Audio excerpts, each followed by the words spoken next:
Okay, we're doing our best here.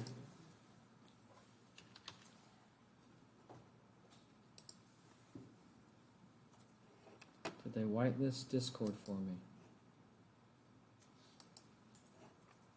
It looks as though we're out of luck for that. But anyway, we are kind of recording, so that's good. We hope. So we'll see how that turns out. But my hope is that you guys will have these videos that you can go back and look at. All right, so let's go around. It looks like we have less people in the class now. Is there anybody that's here for the first time today? Yeah? Why are you all over by yourself, all lonely? I'm super awkward. Okay, that's all right. Join the club. All right, so you'll want to align yourself with another group here. The way the class is structured, it's going to be, it's very hands-on. You have not been prepared properly for this course. Not if you've only taken classes here. If you're experienced with Linux and you got it down, great. You still need to join a group so you can help other people. But the pod is the what should I say? It's the basic unit of this course. Your pod, the people that you're with. All right. So you can look around. I don't want any more than 6 in a pod. It's like there's 4 here. There's 4 here. So there's room wherever you want to hop in, join a pod, figure out who the leader is, and get your information to them. We'll get you on the Discord server, and we'll get you on the Discord server, and we'll get you kind of all squared away there. All right. So today's the first real day where we're going to start doing some hands-on stuff. So you guys should have by now had a chance to at least look at the Test Out Linux stuff.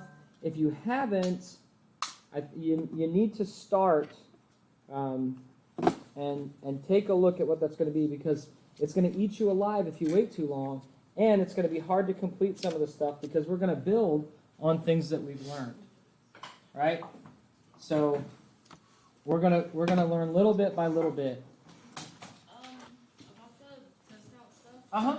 It's not offered in the bookstore, and I kind of want to spend my Diablo to buy it. So I don't know. Okay. So it should be offered in the bookstore? Yeah, they just said that they don't. They gave me the one for $4.77, but they told me they didn't have one for it. And they're not able to get one? I don't know. I haven't asked. Okay. Talk with me separately, since that's not something everybody else is experiencing here. We will figure it out. Okay? Worst case scenario, I'll touch base with the bookstore. So there's a reason I didn't put it on the bookstore's list of stuff. And I'm going to pause the recording. Can I pause the recording? I don't think I can. Can I turn the mics off? No, I can't. All right, we'll just have to deal with it. So I'll be honest with you. The reason I didn't do that is because I didn't want people going into the bookstore. We get eager beavers that like 2 months before class start will go in and buy stuff from the bookstore. It's $180 from the bookstore, but it's $129 if you get it directly from Test Out. So it was in your best interest, in everybody's best interest, that I didn't put it on there. But now that it's started, I can talk to them, and they'll get mad at me, but I'll have them put it on the bookstore, and they should be able to get it. It's a freaking activation code. Yeah. And I heard they were charging people shipping for that too. And They I'm got like, me the one from the other class, so I assume they should be able to get it. yeah. And I'm like, really, you have to pay shipping And for an that's still activation not in. They code? didn't order Test Out Lab SIM cards, so I've been waiting like 3 weeks. For this course? No, for $4.77. Cancel that sucker and get it directly. I am. Unless you have something that requires you to buy from the bookstore, yeah. Loans. Yeah. Cancel that crap, if you can. Anyway, so there is a code that I put on the Canvas site that will let you access it for the first few weeks for free. So you should be able to use an activation code, get on the course, and you can use the activation code to do that for free. But if you're having issues with Test Out, just come see me after class. I've got 20 minutes between this class and the next class. And other than a couple minutes for the bathroom, the rest of it can be delegated to you guys. Dedicated, there we go. All right, so I'm sending the camera for the room out to everyone. Let's see, computer, lights. All right, there we go. That's a new feature they have. If I say computer lights and push the button on this little remote, the lights will come on. All right. Okay, so I just want to kind of go around. We'll just go from pod to pod. I want you to say one type of log file that you found is on Linux and what it contains. Let's start over there with pod 1.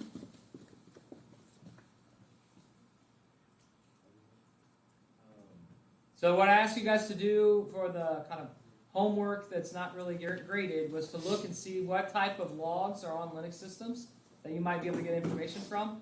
And the first 10 minutes of class, you're supposed to be kind of coordinating together about what you found.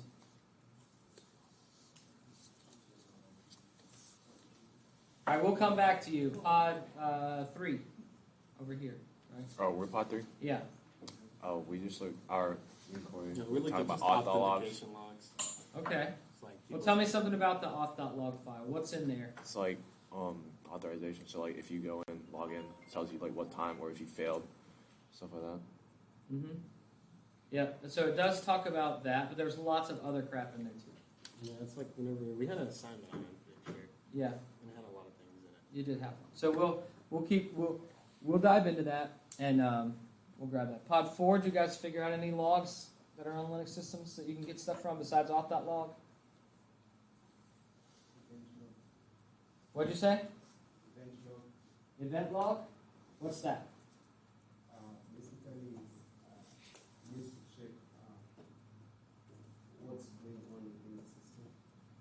Right, so the system has things that are happening all the time, right? Processes are starting, processes are closing, connections are being made to the internet. There's lots of different things that are going on in the system. If you know where to look, you can find that information. And this is what we use in modern day, like network forensics. You know, this is what we use to try to figure out what happened. When there's a breach, they call experts in. Those experts will look and examine what happened on the network. And they're using some things from the host, and these are log files that show up on the host. All right, pod 5. Yes, you're 5, right? Do you want categories or specific? Up to you, just in general. You can tell me the names of log files if you want to. We'll go over that at some point, but just like what kinds of things do we have access to? Well, so there's system logs, which include var log messages, var log, syslog, var log, DMESG. And What- that's So The- in the general, like what kind of stuff is contained in it? information of the overall system behavior, including startup, shutdown, and hardware events. Yep. Why would it be helpful to know when the system started up and when the system shut down? Somebody, for example, Blount County had a IT guy that was using the entire county's computer, administration computers and the student computers, computer labs. To mine Bitcoin? Mine Bitcoin. Yeah, there we go. That's using your resources, or using somebody else's resources, right? That's pretty smart. Okay, so logs showing that, hey, these things are spinning up, these processes are starting. Hold up, wait a minute, something ain't right. And this guy's making lots of money, and the taxpayers are paying for the electricity and the machines, right? Okay, good stuff. You're 6. Pod 6? There's cron, which is that, am I right there? Cron? Yeah. Cron is in What's there. cron? It's basically like information about scheduled tasks. I think. Correct. There are a crap ton of scheduled tasks on your machine, right? And these cron jobs, they typically will have, they'll have root level privileges. So one thing to really understand about Linux is by default, Linux tries to do to apply the principle of least privilege. What do we call what is that for those of you who've had me for 401? So it means you're only going to get access to the stuff you absolutely need. Yep, you only get access to things that you need. So your user is a standard user, and if you want to do something that requires administrative privileges, you have to specifically tell it on the command line that you want to do that, and it's going to make sure that your user has the ability to escalate up to that level, and it's going to require you to re-enter your password to do that. Okay? When I'm hacking a Linux machine, I want to get root, which means I have ultimate privileges on that machine. The root user, if you log in as the root user, you do not have to authenticate that way. You don't have to type your password in every time. Older versions of Kali, the default login and password were root, and then the word root backwards, T-O-O-R. And you logged in as the root user. Well, this is bad because when people who didn't know any better would launch a Kali virtual machine or load Kali onto a computer and connect it to the internet, if somebody is just scanning through and says, oh, this is Kali, what's the first thing they're going to try? Root and Tor. And if you log in with root and Tor, then now you have administrative access to a Linux box that belongs to somebody else. And you can do all kinds of cool stuff with it. Right? That's why some of you have seen my sticker I have that says, my other computer is your computer. All right? And so that happens. And so the same thing with this new version. What they've done is they've now made a user that's not the root user called Kali. And so Kali and Kali are the default username and password that we use. Now, I don't remember. Last time we installed Kali on my machine, we all kind of watched that together. Did we change the password? No, I don't think so. So, point of order. Yeah. If you download the VM image, it's Kali. If you install from the ISO, it does make you set your own password. Good point. Thank you. Thank you for that clarification. Yeah, so we talked about the two different methods. You can get the ISO, which is basically like getting all the installation files on an image that the computer will kind of read, like a CD that you can pop in and it can run on its own kind of thing. So when you do it from those installation files, Keith is saying it will have you set up those users on your own. Right? When you get that virtual machine, there are certain things that they've done, a little bit of groundwork and legwork that they've done for you to get that to work properly and to have some things set up. All right, so everybody, let's fire up our Kali VMs.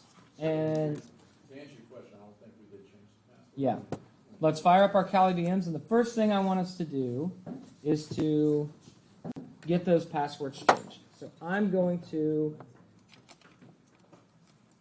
make sure this gets in there. I'm going to send the instructor HDMI to all destinations, which should, let me just make sure. Okay, cool. Yeah, so my computer screen is being sent to the folks at home, which is very important. All right, so I'm going to fire up VMware Player, or it could be VirtualBox for you. And then I'm going to click on the Kali image that we installed. I didn't change the name, so this should still be the same name that you have. Now my RAM is different than you, and my processing is different than you just because I had it.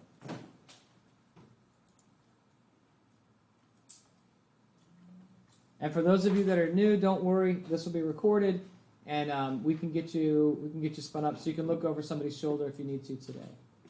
Okay, so a couple of things that I want to make sure is going on here. I want to make sure that I have access to the internet.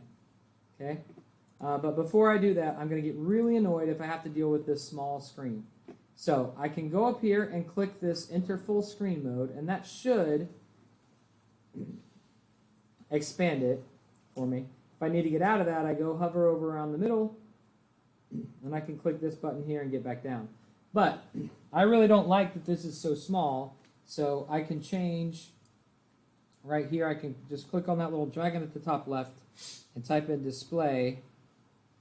When I click on display, I can change this resolution. Now I do remember that we did this before, and I don't know why it reverted back. Because I remember talking about this, keep this configuration button. Okay, so I'm going to go ahead and still go back into full screen mode. And now we're here. So I want to open up a terminal window, and I'll just click right here, and that'll do that for me. And now that I'm here at the prompt, let's see, I want to make this a little bit bigger so everybody can see. I thought I could just hit Control and scroll my mouse wheel. Guess not.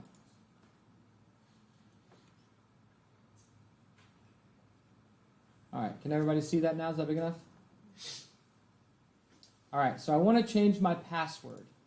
So I type in passwd and hit enter. And that will change the password for the default user. If you're logged in as root and you want to change the password for somebody else, you can do passwd space the name of the user you want to change for. So one thing that you'll see in Linux, I always forget this, and then people who are using it for the first time, when I'm helping them, they're like, it's not typing. Well, Linux is a little bit more secure than Windows, and when you start typing, it's not going to put asterisk, asterisk, asterisk, right? So that somebody that's watching could figure out how many characters there are. You just start typing, and it's not going to move, right? So I'm going to change my password, and I'm going to change it to one that I use on Linux boxes all the time.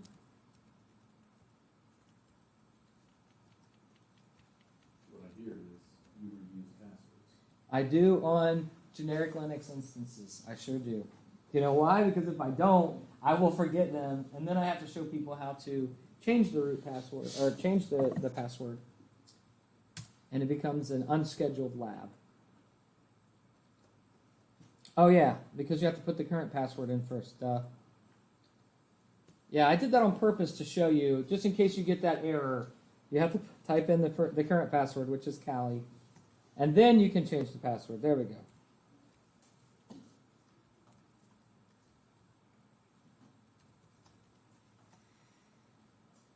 And if I can manage to type it again and get it right. Yay, now my password's updated successfully. It's safer, I'm not going to say completely safe, but it's safer for this instance to be online. All right? So now my password has been updated, and it's a little bit safer for me to be online. So today, I want to take a look at some of these security log files that we can look at. Who knows where the auth.log file is kept on a Debian? So if you're on Red Hat, it's going to be called secure.log, but it's in the same place. I'm fairly confident. Anybody know where it is? Yeah, /var/log. So I can just say, I'm going to type in less. Do we remember what less is? I talked about this a little bit. It's not. But there is a program called more. Right? So if I type in, for instance, pwd, which is present working directory, it'll print the working directory that you're in. So this tells me where I am. Right now I'm in /home/Callie. Okay?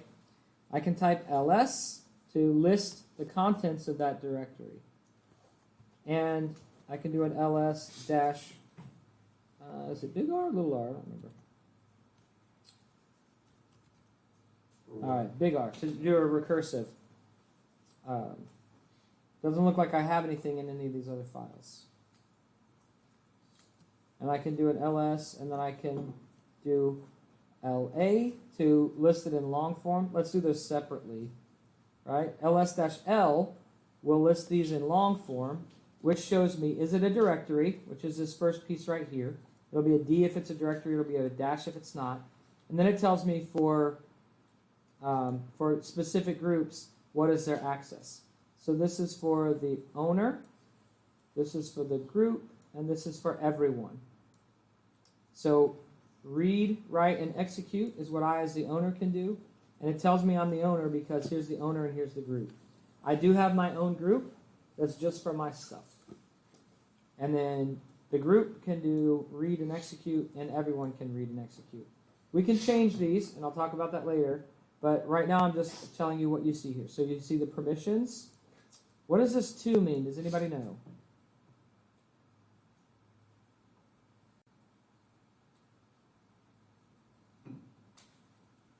Okay. I told you what these means. What does this 4096 mean? Is that a byte size? That's it's the size of that directory right now. What's this August mean? Yeah, August 17th. Why does it say 1632? Wow. That's like the Pilgrims were coming over. That's when it was created. Yeah, that's when it was created, right? August 17th. Does that ring a bell for anybody? That's last Thursday. That's the last time we were in class, right? Okay, so if I do an ls-l, it'll give me this extra information. So let me remind you what it looks like if I just do ls. It just dumps those out, okay? Now I'm going to do something here. I'm going to say touch, and then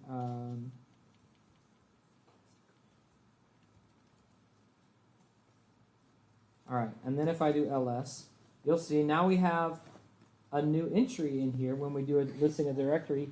But why is that white instead of blue? Correct. It's a file.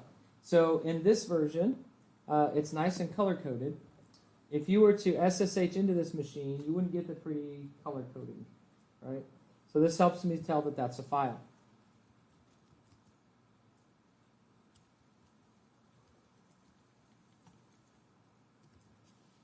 Now, there's another new entry, but it's blue.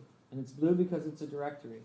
And if I do this, I can hit my up arrow to see previous commands that I've done. So I'm going to hit up arrow to go to ls-l. In this case, that's kind of ridiculous because I could have typed ls-l a lot faster than hitting up 5 times. But it's going to come in really handy when we start messing around with these files and you have these big, huge, long lines that you're using. Right? So now if I do a directory listing, we notice that sure enough, this file, which is apparently empty, is not a directory. So why does this say 1 instead of 2?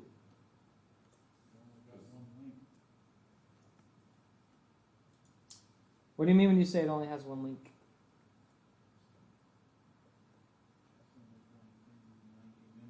Yeah. All right, so let's do ls-a. And that lists all files, even hidden files. Wow. There's a lot more stuff going on in here. Right? What is all this bash rc? We'll get into that, right? Don't have to worry about it. But what is it? What do we notice about the files that are showing, or the extra things that are showing up now that weren't showing up before? What do they all have in common? They all start with period. That's right. So that little dot, if you put a dot in front of the file name, it makes it a hidden file. Let's test this out. Because I'm just going to say touch, and touch just creates an empty file. Dot my secret file. And now let's do our ls-a. Do we see it in there? Yeah, we do. Very cool. All right. So what if we combine some of these? So we do ls-la. All right, so now we get the long form, and we get to see all of the files that are in there. So what are these long lines here for? Nobody has the permissions to read or write in that capacity. That's right. Only the owner of the file can read or write this, and there's no execution on that. Right? So the same thing here with this X sessions, X authority. So don't get too caught up about what all of these are. The .bash rc, I'm confident at some point we're gonna talk about that because that's cool. Because you can modify. It's basically you can put in kind of your preferences for how you want Bash to operate, and it's really nice. I used to have a Bash rc file, and every time I'd make a new Linux box, I would copy that over. It's just special stuff, like make my terminal have hacker green font and on a black background and make it size 20 font or whatever. So in Cali, we use the last one .z-shrc because Cali by Z default. shell. Yeah. Cali by default after 2 or 3 years ago, they started using Z shell instead of bash. But it's okay. Same difference. I can just type bash in there. Did that work? I don't know what the dash we'll I know find if you out. have Python installed, you can just type Python. Yeah. So if you want to find out if something's pre-installed on there, you can type which bash. It'll tell you where it is. So if you wonder if you have Python in there, you can say which Python. If you spelled Python right, user bin Python.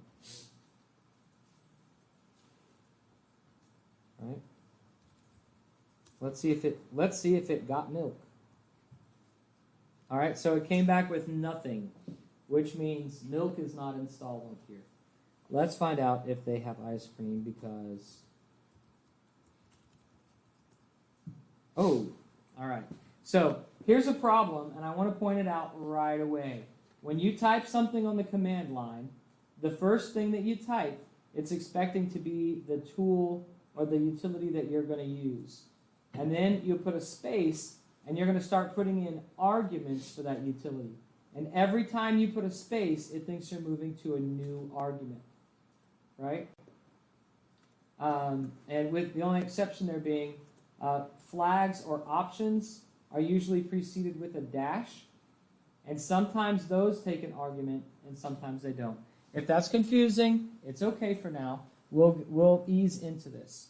So let's go back to me doing ls-la, and I'm going to do the capital R. That means recursive. List everything that's in all of the directories underneath it. Everything that's in my home. This should get listed now. If I hit enter, and you see it's scrolled off the page.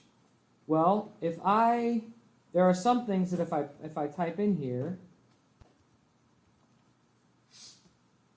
are going to scroll way up off the page, right? And maybe I wanted to see all the way at the top, but it might go way, way, way off of there. So what I can do is I can take that same thing, and I can put a little pipe in here, and then type less. Now the way pipe works, the way I usually explain pipe, is it's like a laundry basket when you go to the laundromat, right? So if you wash your clothes, you put your clothes in the washer, and the washer's going to do something to those clothes. But unless you're in Europe where they have those combination washer and dryers, which are really cool, expensive to operate, but cool, you're going to need to get those clothes out of the washer and do something else with them. What would you do? After you get them out of the washer and they're wet, what could you do? Dryer. You could put them in a dryer if you're rich and you have a trust fund. No. Or if you're like me growing up, what did you do? You took them out and you hung them on a clothesline, right? Or a drying rack, right? So regardless of what you want to do, if you think of it this way, if you think of washer and then my clothes, right? So I put my clothes in the washer, and then what I say is, whatever comes out of the washer after the washer's done with my clothes, I want to hand that off to the dryer. So that's gonna automatically take whatever the output of this operation, washer, my clothes, that's going to automatically move it over to the dryer, and then let the dryer do its thing. Okay? And then we could say, well then, what do you do after the clothes come out of the dryer? If you're my kids, you dump them on the floor in your room. But what should you do with them? Fold them, right? So I could send it to something called fold, right? So after the washer's done with my clothes, I want to send it to the dryer, and when it comes out of the dryer, I want to give that to fold, and after they're folded, I want to put them in my dresser, right? So you can chain these things along and take the output from one command and make it the input of another command. So what I'm going to do is I'm going to do what I did before, this netstat-anop, which ran off the page, and I'm going to pipe that to less. What less does is instead of the output of the program getting dumped into this command window, or this shell, this command window or terminal, and scrolling off the top there, it's going to allow, it's going to pipe it or send it to this program called less, and less lets us take that output and use page down and page up and the down arrow and all the little arrows to go through that. So if I take that same output and hit enter, it's going to show me the very top, right? This is the very top of that output. And so I'm going to just go ahead and expand this window just a little bit. I'll put it all the way, and it still wraps a little bit. But anyway, now I can go, this is the top, so I can go down the down arrow and go little bit by little bit. I can use page down to go page by page and look at things. Now, as a general rule, you do not want to have a job where you're just scrolling through pages and pages of stuff. Okay? We're going to use tools that are built into Linux to do that. So to get out of less, I hit escape, or Q. Sorry. Hit the Q, and that'll get me out of less. Right? Okay, so now I want to navigate, I want to look at the auth.log file for this machine. So I'm going to type in less, and I'm going to say /var, var /log, right? And then auth.log. Now before I hit enter, I'm going to go back a little bit, and I'm going to hit the tab when I go partway through. So I talked about how Linux is smart. Don't you go failing me. Double tap. Thought I was. Oh, you're in bash. It might not be set up. Although it should have been. Yeah, so. You know what? Maybe we'll just start a new terminal window. Pay no attention to the man behind the curtain.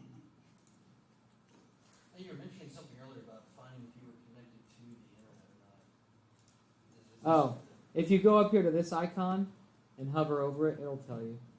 Wired connection 1 active. The other thing you could do is just hit this. Or you just ping Google.com. Well, you could ping. Yeah, that's true. You could ping something.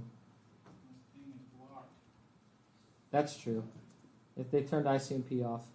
But now that gives me a good intro and segue into this. If you get something that just keeps going or seems to be broken, Control-C is your friend. It will stop it and get you back to that command line.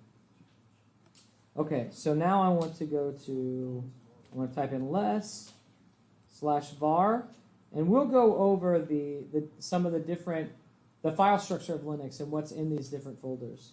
But I want to jump right into getting you guys doing stuff. var/log. So if I hit tab, one time, remember I talked about how Linux is smart enough to know that you started typing LO, so it's only going to show you options that have LO there. So in this case, log is a short word, so I have to type log all the way. But if I hit tab, it'll tell me that that's finished now. If I hit tab twice, it'll show me all the files that are in there. Now you got to be careful. Because if you aren't careful, when you double tap that, there'll be a crap ton of stuff and it'll run off the screen, in which it's not useful. Okay, so we don't have an auth.log file in here yet, and that's okay because this is a brand new instance, so it may take a little bit for that to get there. What other logs do we see in here that we can maybe take a look at? Right? Okay, xorg.0.log. boot.log, since alternatives.log. Let's just take a look at that alternatives.log, right? So all we have to do, we already have it typed in there, less space /var/log alternatives.log. Let's hit enter and see what's in there. Okay. Interesting. Yeah. So let's just get the awkwardness out of the way. In computers, they still use the words master and slave. I don't know when they're going to change it, but that's not something I did. So, all right. Right. So if you see that, it ain't me.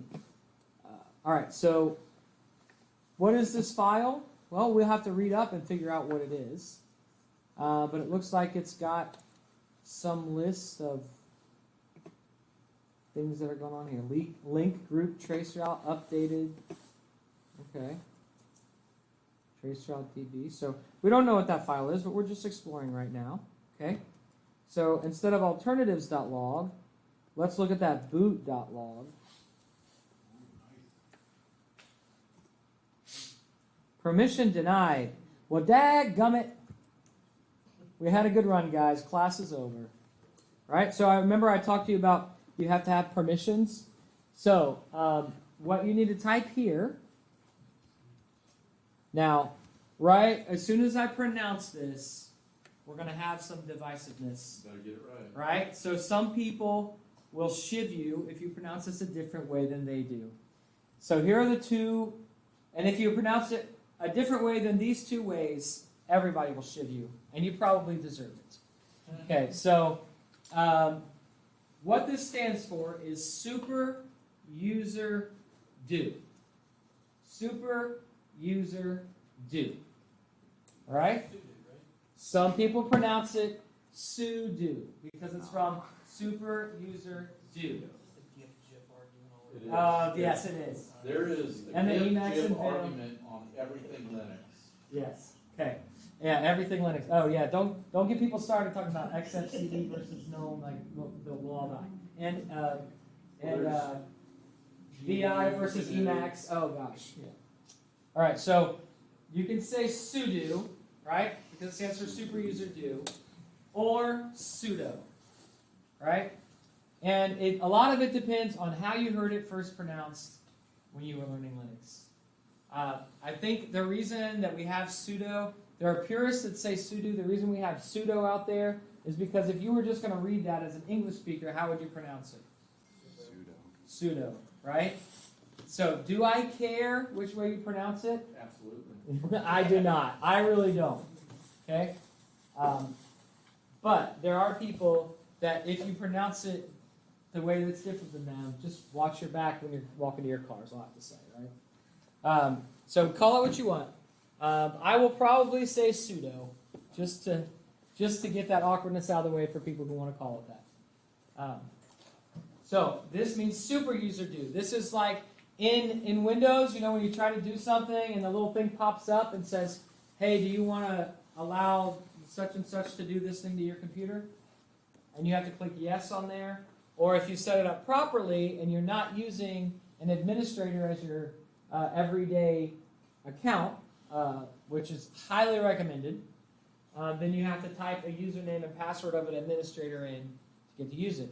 So right here where it says permission denied, I need to type a super user permissions in there. So the cool thing about Linux is it allows your user to operate as just a standard user, but your particular user can actually elevate to a super user or an admin for certain tasks. So I can type this in, and now I can retype what I had in there, less/var/log/boot.log. Or, and this is one of my favorite shortcuts, I can just hit bang bang. Now bang is a military way of saying the exclamation point. It may have come from Telegraph, I don't remember. Right, so we type bang bang, and that means like, I'm serious, do the last thing that I told you to do. And I think in the newer version, it will actually, if you hit enter, it fills that out for you, and then you can just hit enter again. Right, so notice that it's asking me for the password for Kali, which we just changed, so I better hope I remember it.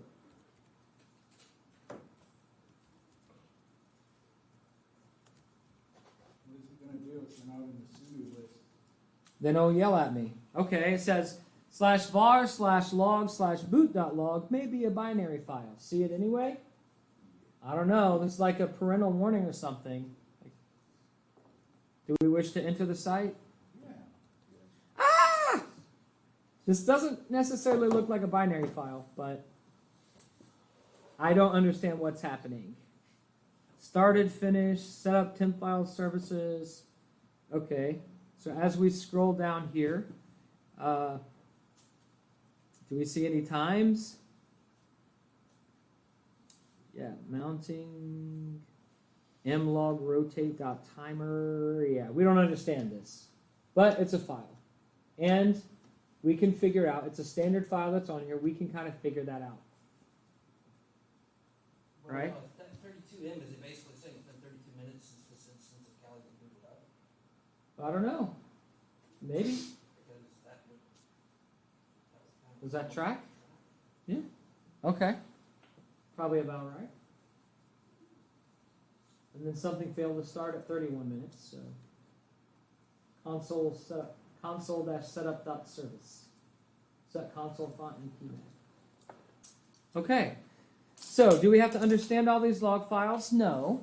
And I don't see an auth.log file on here. So I may have to pull one down from the interwebs. So let me go to that. Oh, another cool thing about Linux is they have these things called desktops, which are great. Which I think Windows was supposed to try to steal from them, but I don't know if they It did. does now, yeah. Okay. All right. So I have this crap Mac here. stole it as well. Oh, nice. Well, that's when you're cool. Everybody copies you. So I'm going to create an empty file and call it my empty file, which I'll have to rename if I put something in there. So now you can see this desktop has my empty file on there. If I click up here and go to another desktop, well, daggone it, they've changed it. Why even have multiple desktops? It's different tabs. I guess it's the tabs if you're tabs. What were you trying to do? I was trying to go to multiple desktops. So in the old versions of Linux, you could, in Ubuntu, you could click on a new desktop and it was clean. Didn't have all this crap on it. No, so it is. If you go back to one, Yeah. you can see your Firefox and your Oh, terminal okay. up there. So Yeah, but the desktop still has the same crap on there. And the old one, if you put files on there, they wouldn't show up on the other desktops. yeah, It's really old. It depends on if you're, I think if you're using something besides GNOME or Plasma. It's this is Yeah. XFCE Got it. is what this particular version Okay. is. So I'm a dinosaur and I don't really use multiple desktops that much anymore. I did it all the time in grad school. But most of the time that I'm using Kali, I'm either doing some sort of testing or doing some sort of training, and I don't use the desktop. So hopefully they'll cover that in the test out stuff. We can have a separate discussion about it later. And some of you folks who use multiple desktops in newer Kali can teach us. Newer Linux can teach us. But anyway, you see these things are open. If I click on that, it will be gone. So that way you can have, it's like you have multiple monitors kind of, so you don't have to, and you can switch what you're looking at. So you don't have to close all this crap. You just go here and it gives you a clean slate. All right, coming back here. I can get to the internet, I believe. It's a little bit slow. I wonder what I'm connected to. Let me go back to my host real quick and make sure that I'm not on stupid student 5. Oh, well, let's hit the right thing. Okay, good. We're on lab local. That's great. Sorry for that diversion there. Okay.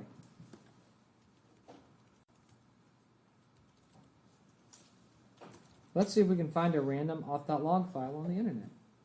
I have a question. Yeah. So if somebody right now were to try and connect to your machine, would it automatically make an auth log? Well, Password? if I had SSH running on here, I have a. I'm not sure. I don't think the new versions of Kali they have SSH running by default. I think you have to go in and set up that start the service and do all that crap. I think if I went and started the service, that it would create that.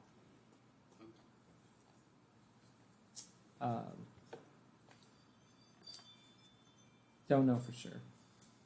So let's see if we can download one. If not, I can log into my Google Drive and grab one.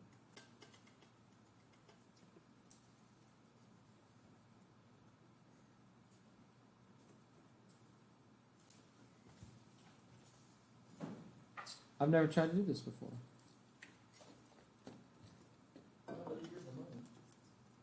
What'd you say? You said I've never tried to do this before. I'm like, better yours than mine. Yeah.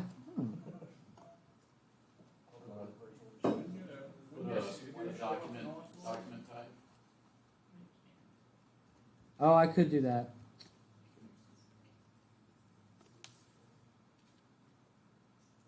It's like it's just doc. Is it doc type and then colon? You could do that otherwise, URL or something like that, and then do the extension.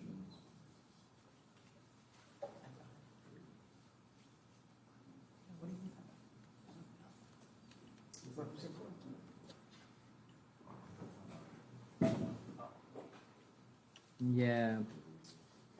I think it's a quicker path to victory for you to log in real quick. So we'll take just a. What time is this class over? 4:20. Oh. 4. 20 minutes. Yeah. Okay. So I do want to actually get to a file and manipulate it today. Let's just use one of the other files for now, and I'll log into Canvas. I'll throw some auth.log files on Canvas so you guys can mess around with. I'm glad that you couldn't find them either, because I was, just as a case, I was gonna try to take some and dissect them piece by piece, try to figure out what was going on. And I want to say that somebody had put into a discussion forum the same file that you had put up here and saying, hey, is that what this does? And I'm going, somebody from your class didn't know what the hell they were doing. They were trying to put that in like that. Guarantee you it was. Because I'm like, that's the exact same file. Yeah, it couldn't be the exact same file unless it was something from my class. But, so typically you don't want to put auth.log files up online because that's got a lot of information about your system. It was, they screenshotted down to about that much. They reduced their window and screenshot it. No one put that much on, but Yeah. there was too much on there for me. Yeah, there's too many coincidences, right? Okay, so let's just look at one of those other files. Okay, I want to introduce you to some tools that can be our friend. So let's go back to, let's just cd, change directory over to /var/log. Okay, and let's do our ls-la. Okay, there's lots of stuff in here. And what we can do is we can pipe this to a cool friend of ours named grep. Now, grep is the entire reason I had children. I think I told you guys that last time. Grep is amazing because grep is like your own personal little gremlin friend who goes and looks for things for you. But you have to instruct grep the right way. So you tell grep what to look for and then where to look. So we already gave it where to look because we said, hey, take the output of ls.la and then feed that to grep. So now we just have to tell grep what to look for, and we want it to look for .log. Now we do have a period in there. Is that going to cause problems? Well, let's find out. It doesn't. So what grep does is if it sees a match, if it finds a match to what you're looking for, it will print that entire line where the match was. So this lets us see we have all these different files that have log in there, right? So let's take a look at another one of these. What is Mac Changer? Does that get you a new Apple computer? Yes. It does. All right. It converts your Apple computer into a Linux machine. So we can just look at them. Let's look at fail log because that sounds pretty cool. So let's just fail log. Now, why am I not typing the /var/log in front of fail log? Because I'm inside that directory, and we can tell right there it's telling us where we're at. Okay, so there's nothing in fail log. All right, nobody has failed yet. Let's take a look at fontconfig.log. So how the heck did I do that? I pushed one button and it filled. It's just that tab complete. Okay. Yeah, font directories. Okay, cool. All right, this is something we can do something with. All right, this is a file that's got stuff in it, and I want to show you a couple of friends that you can use. All right. Okay. So let's take a look at our first friend. I hit Q to get out of less. Let's take a look at our first friend. Our first friend is called cut. Can you guess what cut likes to do? Cut likes to cut, all right? I think of cut as a little kindergartner that lives in my office, and whenever I have something that I want to be separate, a line that I want to be separated, I just give it to cut. However, cut has eaten a lot of paste and sucked on some 9-volt batteries and isn't that smart. So I have to tell cut exactly where to cut and exactly what to keep, right? So if I just say cut and then font config, dot log and pipe that output to less, I get nothing. And then when I get out of less, it yells at me, you must specify a list of bytes, characters, or fields. Okay, so I can type cut -- help to find out about cut, but you don't need to do that right now because I'm going to help you. Okay, so we're going to say we want to cut that file. So cut, and that's the file we want to cut. But we're going to specify some things about it. So if we go back and do less to take a look at this, we have some slashes on some of these lines. So I have to look for things that I can tell cut, hey, this is where I want you to take the scissors and cut it up. Right? So if I tell cut to take the scissors and cut wherever there's a little slash, that'll give me how many pieces on that first line?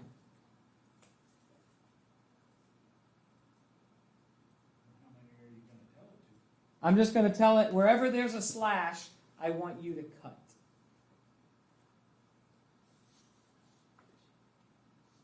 How many pieces will it give me? Really? If you have a piece of paper and you make one cut, how many do you get? How many pieces do you get?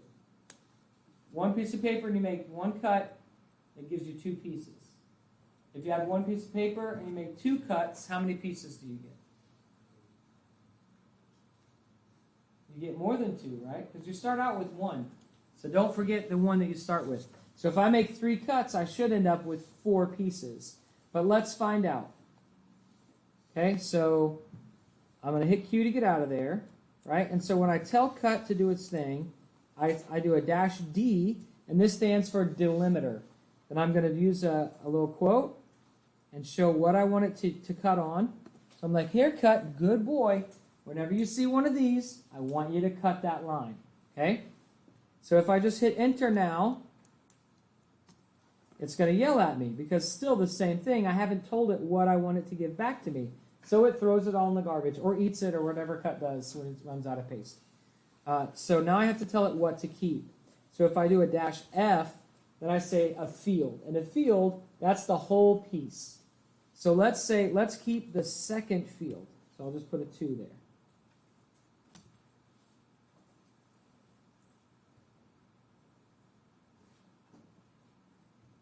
Okay, it's just sitting there. What do we do? Control-C. Well, that's one thing we can do. We could also be patient. But I know for a fact that cut doesn't take a lot of resources, and we know that this file isn't that long, so it shouldn't be taking it. So we've messed up somehow, so let's do Control-C.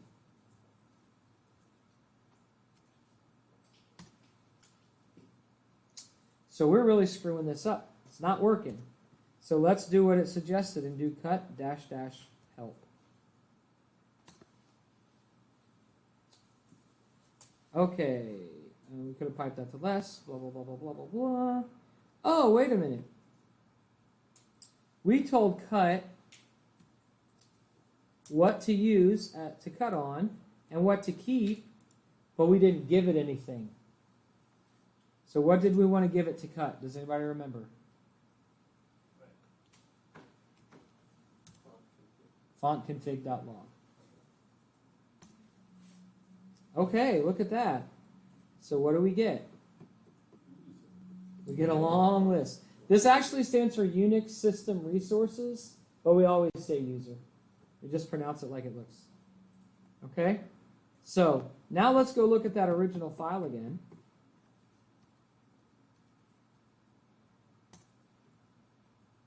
So when we didn't have a slash on the line, it just printed the whole line. That's good to know. So when we said give us the second element, it cut here, cut here, cut here, and just kept this second one and printed for us. Okay? Let's see if we can keep more than one element. How do you think we would do that? Text 2 dash, and then the last element. Let's see if we can keep 2 through 4. Ah, look at that. So that gives us everywhere. So that's kind of cool. Lists out the font directories for us. Okay, and so now we can keep that. Let's go back and look at our original file.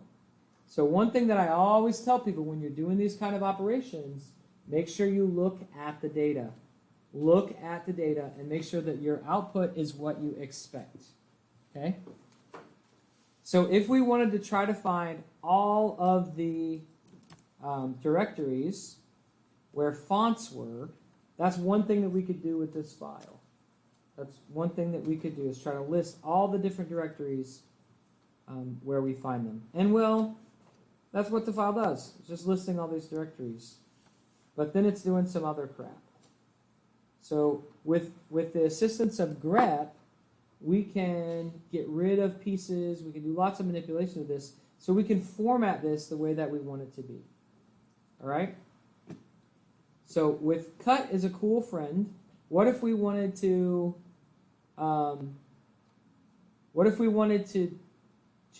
just get rid of all this stuff here and only keep whatever comes after this space? We want to just get rid of that space. Well, we have to figure out what that space actually is.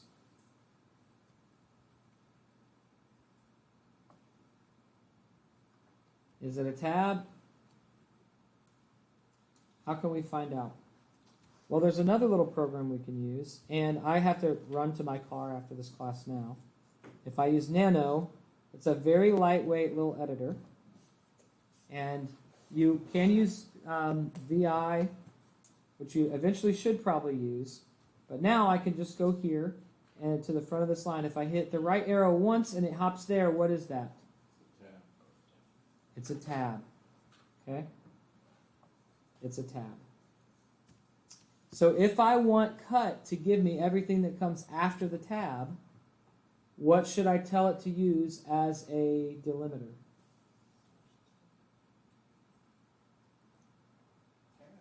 Tab, right? Right? So if a line starts with a hashtag and I say, I want everything that comes after the hashtag, I can use hashtag as a delimiter. As long as there aren't any more hashtags, it'll give me the rest of that line. Oops. Ah. Nope, we don't. Yeah, if you can't use Nano, don't try VI. Forgot where I was for a minute there. Okay, so I can say, go back here. I want you to give me the second field, and I want you to use a tab. So how do I tell it that I want to use a tab? We may have to go online for this one.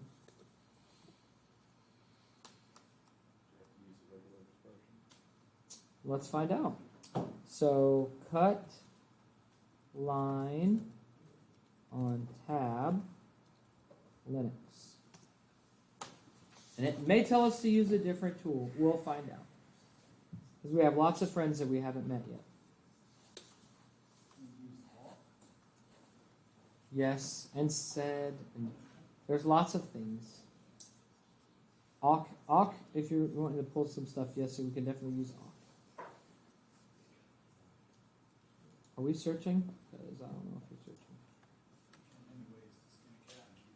searching. All right, let's go actually to Google because I don't think you're wanting to work. Cut.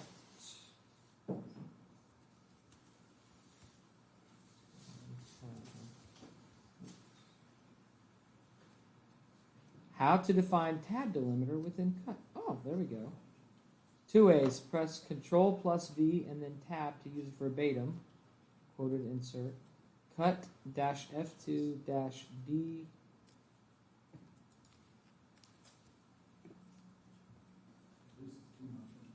Yeah. Necessary cookies only. Okay, look at this. Or write it like this to use ANSI C clue. Okay, so let's try copying this. And the cool thing about Linux is if I just highlight it, it'll copy it. all the way down, and I can hit my little middle mouse button, and it will paste it for me. Now, is this going to work if I hit enter? No. Why not? You told it Yeah. what file you're using. Yeah, so this in file is a placeholder. This is the file that I need to tell it that I want to cut. So let's try this.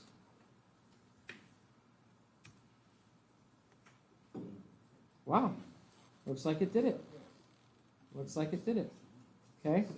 Now, the next thing I want to show you how to do before we stop, and I give you some time for questions, is what if I want to write this to a file? Well, I can use this little greater than sign, and then say the file. I'll call it my font stuff. I don't have to give it an extension, but I'm going to call it a text file. Now, if I hit enter, oh yeah, you know why? Because I'm trying to write where my working directory is. So I have to give it what's called an absolute path. So home/Cali. This will put this in my home directory, which I do have permission to write to. So now it's there. So if I now say ls/home/Cali, I should see my fontstuff.txt in there. And I can say less/home. What if I just say less my fontstuff.txt? No such file or directory. Bull crap, I see it right there, you liar. Well, guess what? This is in /home/Cali. I'm currently working in varlog. And that's why that command, pwd, helps you see, oh, this is where I'm at. Okay? So if you tell Linux, hey, hand me that screwdriver, it's going to start looking around the room like that you're in. Oh, what screwdriver? Oh, no, dummy, it's in the garage, right? So that you have to tell it, hey, look for the screwdriver in the garage. And that's what we're doing here. If you say, hey, open up that file, my font stuff, it's going to look around in the directory that you're in. And if you want it to look where it's supposed to be, you have to tell it exactly where it's at. So now we're going to say less/home/Cali/my font stuff. Tab complete? No. Tilde. Oh, the tilde. Yeah, you can do that too. I'll tell it exactly where it's at, and then it should open it up. All right, so we see it. Okay. So let's say I want to add some notes to this. I'm going to echo. So if you type echo and then put something in quotes there and hit enter, it'll just print that to the screen. But you can use that echo hello and you can do things with it. Like I can do echo hello and I can write a file called hello.txt. And it says, guess what? You can't do it there. And I say, you know what? I command you. And you still can't write there. Wah, wah, wah, wah. Because these are protected system files. And trust me, you're glad that you can't write there. But if I go back again and I erase this, and instead say that I want to write echo hello, then I can just add that to the file, right? So if I hit enter, now it should be added to the file. So I can just go less that file again and look at it. Holy crap, it just says hello there. Where's my stuff? Well, that's because we overwrote the file. Right? When you do this little single greater than symbol, it says, hey, I want you to write a file called this. And Linux assumes that you're a grown-up, and if you tell it you want to write a file, it's not going to come up and say, like Windows says, are you sure you want to replace an existing file? Linux is just like, all right, bro, I'll do whatever you want. And then, ouch, you just got hurt, right? So you have to be very careful when you're dealing with the output of your commands. If you're trying to write it to a file, you have to be very careful that you don't overwrite it. And the way that you can append to it is by doing a double sign like that. Well, you miss one keystroke, you just screwed your whole day. You miss one keystroke, you screwed your whole day. This is why it's good that you can't write to system folders. Because you could screw your whole operating system over. Right? So now I'm going to write DJ sucks. Why would I do that? Because you're self-deprecating? Yes, that's true. It's endearing. All right, so now we're going to do less. And we can see it says, hello, DJ sucks now. So it appended to the end, right? That's what we want to do. Now, before you guys take off, in the last 2 minutes, here's what I'd like you to do for Thursday. All right? I want you to get your hands on an auth.log file. Now, I will, tonight, I didn't realize until this afternoon that I only partially did my job. I created the groups in Canvas. I did not create them in Discord. I will remedy that tonight. I got reprimanded because I didn't have my syllabi done, and I have 6 of them that I have to write, and so I was up till like 5:30 this morning doing that. And I thought that I had done it because I partially did it, but I will get the Discord things written. I will get the syllabus up here. I also, last night when I was working, went through and put for all of the test out stuff, adjusted the points so that it's reflecting how much they should be. So for next class, I'd like you to find a file, an auth.log file, and I should post one on Canvas. If I don't, remind me. I'll post one up there for you guys to play around with. Okay? I want you to play around with it. Play around with cut. Play around with grep. See if you can practice getting pieces out of that file that you could then do stuff with. Or you can create your own file if you want to. But practice using cut. Practice using grep.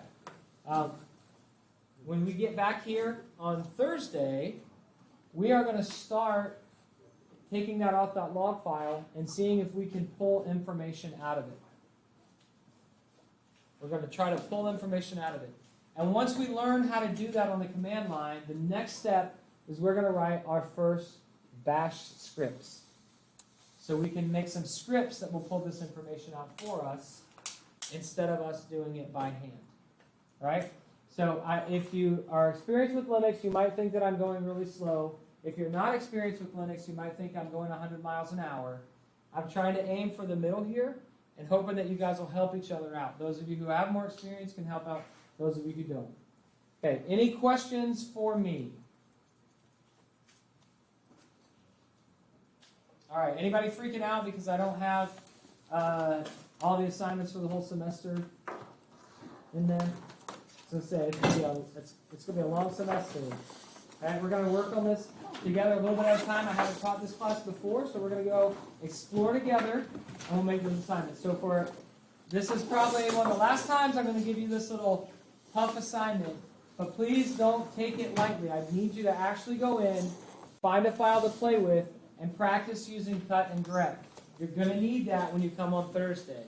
You don't want to have to be trying to learn it on Thursday while we're doing other crap, because we'll have more stuff piling on. All right, that's it for me. I'm obligated to liberate you now. Have a wonderful day. Thursday.